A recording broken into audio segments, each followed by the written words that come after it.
Hello. कैसे हैं आप लोग? आई होप आप लोग अच्छे होंगे। आज हम बात करने वाले हैं हार्ट के बारे में। हार्ट हमारे शरीर में क्या महत्वपूर्ण भूमिका निभाता है, आज हम इसके बारे में जानते हैं। किसी भी अंग को पढ़ने के लिए उसको दो पार्ट में हम लोग डिवाइड करते हैं, एक उसका एनाटॉमी, एक उसका फिजियोलॉजी। एनाटॉमी में उसकी संरचना के बारे में सीखते हैं और फिजियोलॉजी में उसके फंक्शन के बारे में सीखते हैं, मतलब कार्य के बारे में सीखते हैं। ठीक, तो हार्ट को पढ़ने के लिए इसको टू पार्ट्स में डिवाइड करेंगे, किसमें? एनाटॉमी और फिजियोलॉजी। एनाटॉमी में हार्ट की संरचना के बारे में सीखेंगे और फिजियोलॉजी में इसके कार्य के बारे में सीखेंगे, फंक्शन के बारे में, और एनाटॉमी में संरचना के बारे में। ठीक है। हार्ट की संरचना जो बुक में बनी रहती है उसको देखेंगे तो बड़ा ही टिपिकल टाइप का लगता है, बड़ा जटिल टाइप का लगता है। इसको हम आप लोगों को थोड़ा सा सिंपल पार्ट में बना के दिखाते हैं। हम लोगों को पता है कि हार्ट में 4 कमरे होते हैं। कितने कमरे होते हैं भैया? 4 कमरे होते हैं। छोटे छोटे कंपार्टमेंट बने होते हैं जिसमें ब्लड आता है और फिर ब्लड भेजा जाता है। 2 में ब्लड आता है और 2 में ब्लड भेजा जाता है। जो ऊपर के 2 पार्ट होते हैं उनमें ब्लड कलेक्ट किया जाता है, मतलब इकट्ठा किया जाता है, और उसके बाद जो नीचे के 2 होते हैं वो भेजने का काम करते हैं। ठीक, इसको अभी छोड़िए, अभी हम लोग सिंपल वाला हार्ट बनाते हैं जो कि हम लोग सिंपल तरीके से समझ पाए, सरल तरीके से। जैसे हमने आपको बताया कि हार्ट होता है, हार्ट में 4 कमरे बने होते हैं। क्या बना होता है? 4 कमरे। ठीक, तो जो ऊपर के 2 कमरे होंगे, कौन से वाले? ये ऊपर के जो 2 कमरे होंगे ये ब्लड को कलेक्ट करने का काम करते हैं, ब्लड को कलेक्ट या इकट्ठा करने के इकट्ठा करने का काम करते हैं। मतलब ब्लड चाहे वो शरीर से आए चाहे वो फेफड़ा से आए, क्या करेंगे? ये दोनों इकट्ठा करेंगे। उसके बाद जो नीचे के 2 कमरे होते हैं वो पंप का काम करते हैं। किसका? पंप का काम, मतलब भेजने का काम करते हैं, चाहे वो शरीर में हो चाहे वो फेफड़ा में है। ठीक, ऊपर के जो 2 कमरे हैं इनका नाम होता है, ऊपर वाले का नाम होता है अलिंद। क्या नाम होता है? अलिंद। और नीचे वाले का नाम होता है निलय। अलिंद और निलय, 2 ऊपर के 2 नीचे के। ऊपर वालों को अलिंद और नीचे वाले को निलय बोलते हैं। जो इकट्ठा करने का काम करते हैं उनको अलिंद बोलते हैं, जो भेजने का काम करते हैं उनको निलय बोलते हैं। अब जो राइट की तरफ होगा वो राइट अलिंद, और जो लेफ्ट की तरफ होगा वो लेफ्ट अलिंद, मतलब बायां अलिंद। तो इसमें देखेंगे जब भी हम बायोलॉजी में किसी भी अंग के बारे में पढ़ते हैं तो वो हम अपना अंग समझ के पढ़ते हैं। जैसे हम अभी अगर इस तरह से खड़े हो जाएंगे तो इसमें हमको ऐसा लगेगा कि हार्ट का जो दायां पार्ट है वो ये वाला है और जो बायां पार्ट है वो ये वाला है, लेकिन ऐसा नहीं। इसको हम अपना समझ के पढ़ते हैं, मतलब अपना हार्ट इस पे बनाए हुए हैं। तो हम लोग इस तरीके से खड़े होंगे, अब हमारा दायां कौन सा है? ये वाला, और बायां कौन सा है? ये वाला। तो इसमें हार्ट में राइट वाला ये हो जाता है और लेफ्ट वाला ये हो जाता है। एकदम इजीली समझने के लिए जब आप किसी भी अंग का फोटो बनाइए तो जो आपके दाहिने तरफ है उसको फोटो में बाएं तरफ कर दीजिए, और जो आपके बाएं तरफ है उसको फोटो में क्या करिए? दाएं तरफ कर दीजिए। ठीक, तो ये लेफ्ट हो गया। राइट है, अलिंद है, अलिंद को बोलते हैं क्या? आर्ट्रियम। क्या बोलते हैं? आर्ट्रियम। तो राइट आर्ट्रियम, और ये क्या हो जाएगा? Left atrium. उसी तरीके से ये लेफ्ट आर्ट्रियम। आर्ट्रियम दोनों में आया है। आर्ट्रियम मतलब क्या होता है? अलिंद होता है, हमने आपको बताया। तो राइट आर्ट्रियम और लेफ्ट आर्ट्रियम। उसी तरीके से सेम नीचे होगा। राइट वेंट्रिकल मतलब होता है निलय। वेंट्रिकल मतलब निलय। वेंट्रिकल को वी से लिखते हैं, राइट वेंट्रिकल और लेफ्ट वेंट्रिकल। ठीक, चारों कमरे के बारे में हम लोग जान गए। ऊपर के 2 जो होंगे वो ब्लड को इकट्ठा करेंगे, कलेक्ट करने का काम करेंगे। नीचे का जो दोनों होंगे वो ब्लड को भेजने का काम करते हैं। अब इसके आगे हम लोग इस वाले हार्ट को समझते हैं। इसमें आप देखेंगे तो एक ये पूरा पार्ट दिखेगा और एक ये पूरा पार्ट दिखेगा।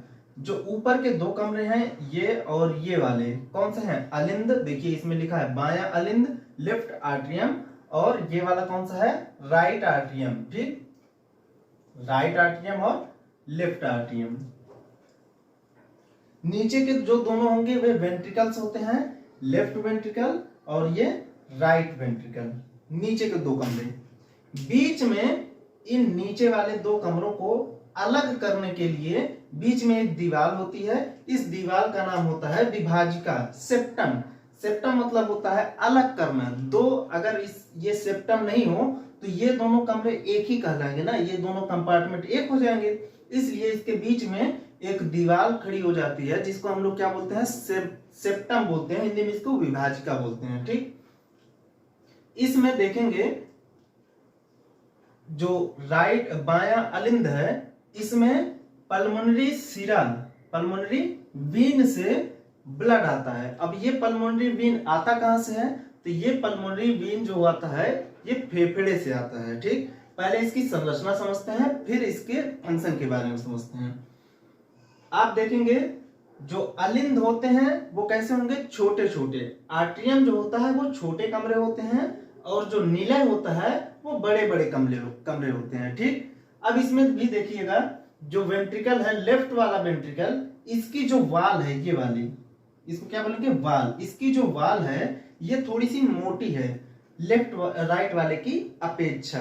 राइट वाले की अपेक्षा ये वाली थोड़ी मोटी है, क्योंकि जो बायां निलय होता है लेफ्ट वेंट्रिकल, ये हमारे पूरे बॉडी में ब्लड को सप्लाई करता है, पंप करता है। बताइएगा अगर पतली दीवार रहेगी तो जब पंप करेगा तो दीवार क्या हो जाएगी? डैमेज हो सकती है।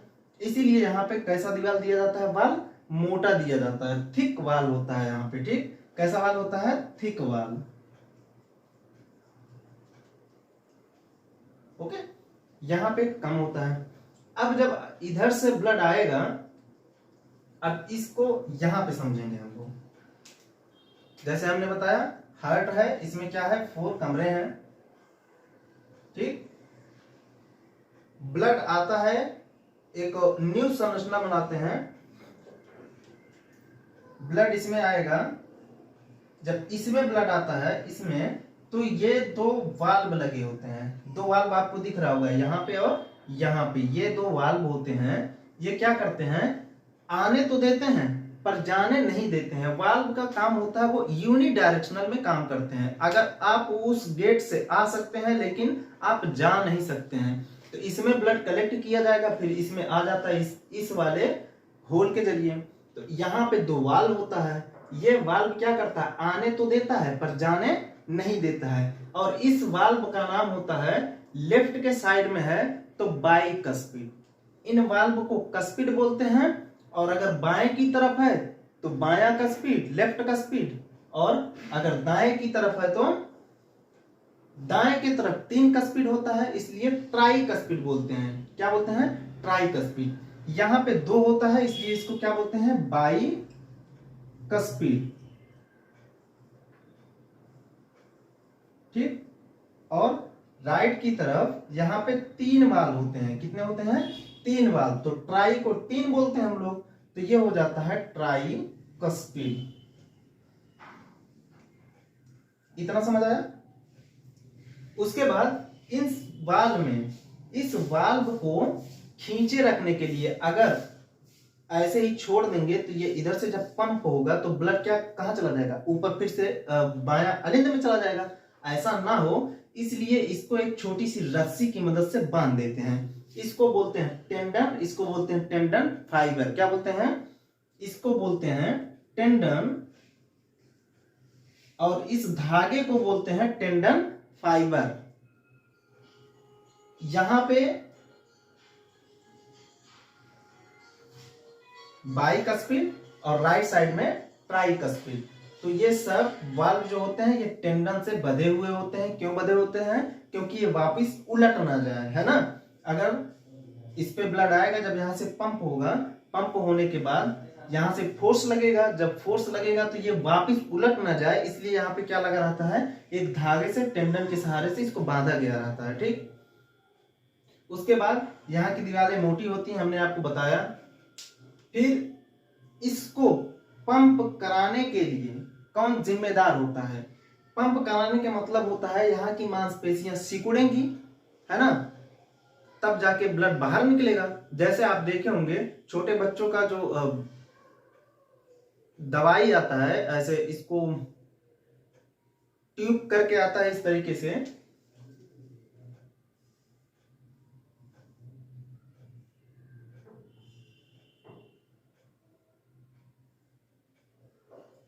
छोटे बच्चों में इस तरीके से एक उनका जो सिरप होता है उसमें ट्यूब आता है, तो इसको हम लोग क्या करते हैं, पुश करते हैं और उसके बाद दवाई में डालते हैं और छोड़ देते हैं, तो दवाई अंदर चली जाती है ना।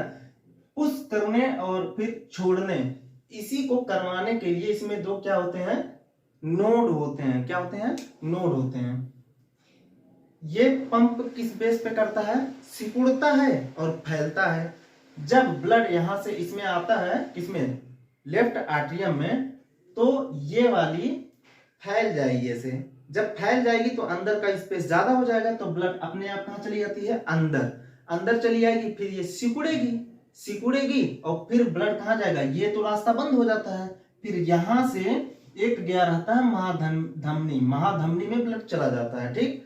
लेकिन हमें अभी इसकी संरचना पढ़ रहे हैं, तो इसमें यह समझना है कि ये जो सिकुड़ रहा है और फैल रहा है, मतलब कॉन्ट्रैक्ट हो रहा है और रिलैक्स हो रहा है, इसके लिए जिम्मेदार कौन होता है? तो इसके लिए जिम्मेदार होता है यस्से नोड और एबी नोड। कौन होता है? यस्से नोड और एबी नोड। यहां पे कुछ बंडल लाइक ऊतक बन जाते हैं, मतलब कोई ऊतक रहता है वो घना हो जाता है एकदम, ठीक। संघनन होकर के क्या बनाता है, एक नोड बना लेता है, और इसी नोड को हम लोग बोलते हैं एस्से नोड। यही जो है इलेक्ट्रिक इंपल्स जनरेट करता है। क्या जनरेट करता है? इलेक्ट्रिक इंपल्स, जिसको हिंदी में विद्युत आवेश भी बोलते हैं। क्या बोलते हैं? विद्युत आवेश, ठीक। इलेक्ट्रिक इंपल्स जनरेट करता है, और कितने टाइम्स जनरेट करता है? 72 टाइम्स। कितने टाइम?